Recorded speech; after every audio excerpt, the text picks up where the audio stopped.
തൃശൂർ കലാമണ്ഡലത്തിലെ അധ്യാപക നിയമനം തടഞ്ഞ് കോൺഗ്രസ്. അധ്യാപക നിയമനത്തിനായുള്ള അഭിമുഖം നടത്താൻ അനുവദിക്കില്ലെന്ന് കോൺഗ്രസ്. വിദ്യാർത്ഥികളും കോൺഗ്രസ് നേതാക്കളും തമ്മിൽ മുഖാമുഖം. തങ്ങളുടെ അഭ്യർത്ഥന പ്രകാരം നടക്കുന്ന നിയമനമാണ് കോൺഗ്രസ് തടഞ്ഞതെന്ന് വിദ്യാർത്ഥികൾ. സമരം ചെയ്യുന്ന കോൺഗ്രസ് നേതാക്കൾക്കെതിരെ പ്രതിഷേധവുമായി വിദ്യാർത്ഥികൾ രംഗത്ത് വന്നു. സാരംഗ് ചേരുകയാണ്. സാരംഗ്, എന്തൊക്കെയാണ് വിശദാംശം? തീർച്ചയായും ഇന്ന് വലിയൊരു പ്രതിഷേധമാണ് ഇത്തരത്തിൽ വിദ്യാർത്ഥികളുടെ നേതൃത്വത്തിൽ കലാമണ്ഡലത്തിൽ നടന്നത്. അതായത് ഇവിടെ വിദ്യാർത്ഥികൾക്ക് പഠിക്കാനായിട്ട് പറ്റാത്തൊരു സാഹചര്യമുണ്ട്. കാരണം ഈ 6ഓളം അധ്യാപകരുടെ ഷോർട്ടേജ് ഈ കലാമണ്ഡലത്തിനകത്തുണ്ട്. അത് നികത്താൻ കഴിഞ്ഞ കുറെ മാസങ്ങളായി വിദ്യാർത്ഥികൾ അധികൃതരോട് ആവശ്യപ്പെടുന്നുണ്ട്. അപ്രകാരം കുട്ടികളുടെ നിവേദനത്തെ തുടർന്നാണ് ഇത്തരത്തിൽ ഈ അധികൃതർ ഒരു ഇന്റർവ്യൂ വെച്ചത്. താൽക്കാലികമായിട്ട് അധ്യാപകരെ നിയമിക്കുന്നതിന് വേണ്ടിയുള്ള ഒരു ഇന്റർവ്യൂ ആയിരുന്നു. എന്നാൽ ഈ ഇന്റർവ്യൂ പല വിധത്തിൽ തകർക്കാനാണ് കോൺഗ്രസിന്റെ ശ്രമം ഉണ്ടായത്. നിരവധി കോൺഗ്രസ് പ്രവർത്തകർ ഈ കലാമണ്ഡലത്തിന് അകത്തേക്ക് ഈ കലാമണ്ഡലവും കോൺഗ്രസുമായിട്ട് എന്താണ് ബന്ധം? എങ്ങനെയാണ് കോൺഗ്രസ് ഈ ഒരു വിഷയത്തിൽ ഇടപെടുന്നത്? എന്താണ് അതിന്റെ ഒരു മാനദണ്ഡം?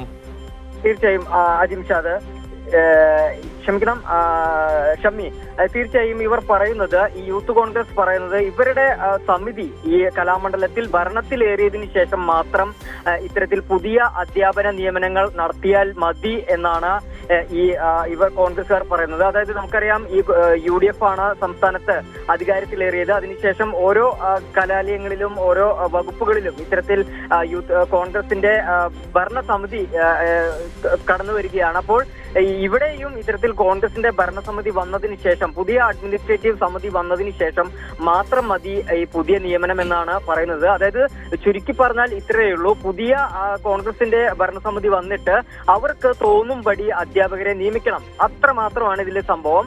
അത് ഇപ്പോൾ അതിന് മുന്നോടിയായി ഈ അധികൃതർ കുട്ടികളുടെ ആവശ്യങ്ങൾ പരിഗണിച്ചുകൊണ്ട് ഒരു നിയമനം നടത്തിയപ്പോൾ അതിൽ പ്രതിഷേധിച്ചുകൊണ്ടാണ് ഇവിടെ ഈ കോൺഗ്രസ് പ്രവർത്തകർ എത്തിയത്. കുട്ടികളെ അടക്കം ആക്രമിക്കുന്ന സംഭവങ്ങൾ ഉണ്ടായി. അതോടൊപ്പം തന്നെ ഈ പോലീസ് കുട്ടികളുടെ ഭാഗത്ത് നിൽക്കേണ്ട പോലീസ് പോലും ഈ കോൺഗ്രസ് പ്രവർത്തകർക്കൊപ്പം നിന്നു എന്നുള്ളതാണ്. നിരവധി കുട്ടികൾക്ക് പരിക്കേറ്റു. ഈ ഉണ്ടും തള്ളും ഉണ്ടായിരുന്നു.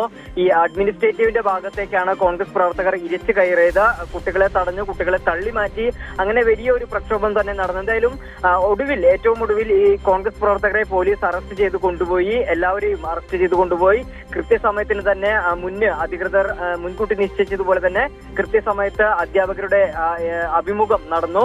ഇനി ഉച്ചയ്ക്ക് കൂടി ഒരു അഭിമുഖമുണ്ട്. അതുകൂടി നടന്നതോടുകൂടി എല്ലാ വകുപ്പുകളിലേക്കും അധ്യാപകരെ നിയമിക്കാനാകും എന്നുള്ളതാണ് കുട്ടികൾ പ്രധാനമായും പറയുന്നത്.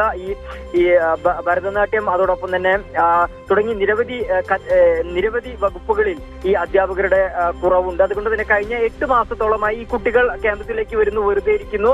കാരണം അധ്യാപകരില്ല, പഠിപ്പിക്കാനുള്ള അധ്യാപകരില്ല. അതുതന്നെ കുട്ടികൾ കഴിഞ്ഞ ഏറെ മാസങ്ങളായിട്ട് ഇത്തരത്തിൽ വലിയ പ്രതിസന്ധിയായിരുന്നു. പാഠങ്ങൾ പഠിക്കാതെ അല്ലെങ്കിൽ കളരിയിൽ അഭ്യാസം നടത്താൻ സാധിക്കാതെ വലിയ പ്രതിസന്ധിയായിരുന്നു. അതുകൊണ്ടാണ് കുട്ടികൾ ഇത്തരത്തിൽ കക്ഷി രാഷ്ട്രീയത്തിനപ്പുറം കുട്ടികൾ ഒരു ആവശ്യവുമായി, എല്ലാ രാഷ്ട്രീയ വിഭാഗത്തിലും പെടുന്ന കുട്ടികൾ ഒരു ആവശ്യവുമായി ഇത്തരത്തിൽ അധികൃതരെ കാണുകയായിരുന്നു. അങ്ങനെയാണ് അധികൃതർ ഒരു ഇന്റർവ്യൂ നടത്താനായിട്ടുള്ള ശ്രമം നടത്തിയത്. പക്ഷേ കോൺഗ്രസ് അതിനെ തടയിടുന്ന രീതിയിലാണ് ഇന്ന് പ്രവർത്തിച്ചത്. എന്തായാലും കോൺഗ്രസിനെതിരെ ശക്തമായിട്ടുള്ള പ്രതിഷേധം തന്നെ വിദ്യാർത്ഥികൾ നടത്തി. ഏറ്റവും ഒടുവിൽ എല്ലാ കോൺഗ്രസ് പ്രവർത്തകരെയും പോലീസ് അറസ്റ്റ് ചെയ്ത് നീക്കി.